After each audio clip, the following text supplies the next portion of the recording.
Assalamualaikum warahmatullahi wabarakatuh. Perkenalkan, nama saya Tria Nuraini, kelas manajemen 22A dengan NPM 22411037.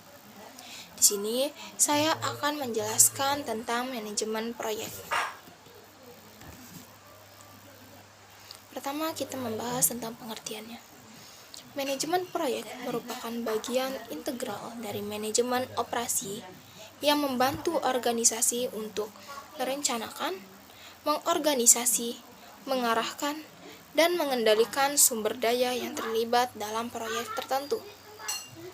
Dalam konteks manajemen operasi, manajemen proyek memainkan peran penting dalam memastikan bahwa proyek-proyek tersebut selesai tepat waktu, dengan biaya yang terkendali, dan dengan memenuhi tujuan kualitas yang telah ditetapkan.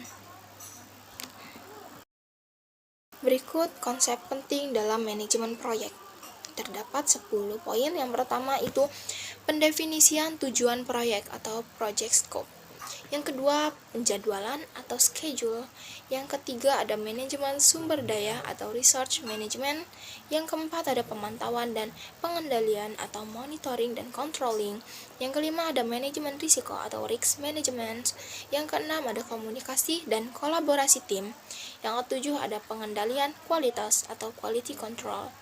Yang kedelapan, ada pelaporan dan evaluasi atau reporting and evaluation.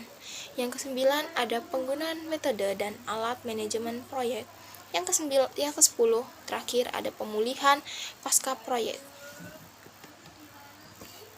Kita membahas poin yang pertama, yaitu pendefinisian tujuan proyek. Tujuan proyek merupakan langkah awal dalam manajemen proyek. Ia melibatkan mendefinisikan tujuan batasan dan hasil yang diinginkan dari proyek tersebut. Dalam konteks operasi, ini sering berarti menetapkan lingkungan operasional yang jelas untuk proyek tersebut. Yang kedua yaitu penjadwalan, yang artinya menyusun rencana waktu yang mencakup urutan kegiatan, estimasi waktu, dan penugasan sumber daya. Dalam manajemen operasi, penjadwalan dapat melibatkan perencanaan produksi, pengiriman barang, atau layanan pelanggan. Yang ketiga yaitu manajemen sumber daya atau research management, yaitu mengelola penggunaan sumber daya seperti tenaga kerja, bahan baku, perawatan, dan anggaran. Dalam manajemen operasi, ini termasuk manajemen kapasitas produksi, alokasi karyawan, dan penggandaan bahan.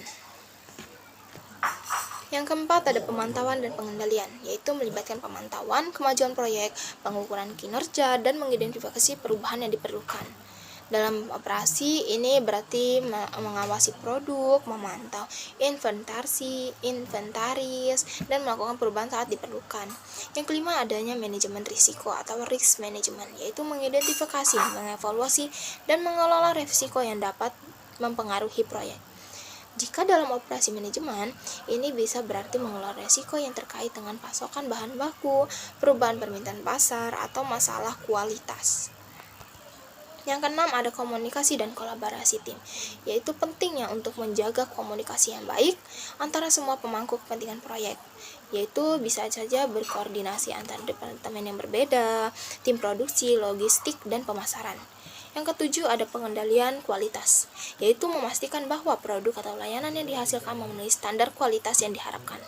Dalam operasi ini berarti menerapkan pengendalian kualitas dalam proses produksi, pengujian produk, dan umpan balik pelanggan. Yang kedelapan, ada pelaporan dan evaluasi, yaitu melaporkan kemajuan proyek secara berkala kepada pemangku kepentingan terkait.